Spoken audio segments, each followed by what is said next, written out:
حضرت ابو ہریرہ رضی اللہ تعالی عنہ سے روایت ہے کہ رسول اللہ صلی اللہ علیہ وآلہ وسلم نے فرمایا، اللہ تعالیٰ فرماتا ہے میں اپنے بندے کے گمان کے ساتھ ہوں، جیسا وہ گمان مجھ سے رکھے، اور میں اس کے ساتھ ہوں جب وہ میرا ذکر کرتا ہے۔ اگر وہ میرا دل میں ذکر کرتا ہے تو میں بھی دل میں اس کا ذکر کرتا ہوں، اور اگر وہ میرا ذکر لوگوں میں کرتا ہے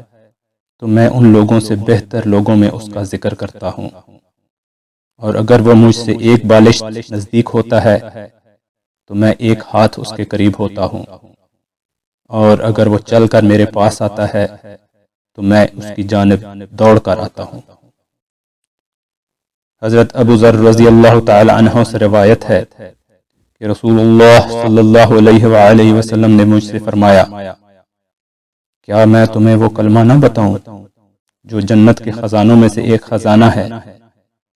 میں نے عرض کیا، اے اللہ کے رسول صلی اللہ علیہ وآلہ وسلم، ضرور بتائیے۔ آپ صلی اللہ علیہ وآلہ وسلم نے فرمایا، وہ کلمہ لا حول ولا قوت الا باللہ ہے۔ اللہ کریم ہمیں اس خزانے سے بہترین فائدہ اٹھانے کی توفیق عطا فرمائے، آمین ثم آمین۔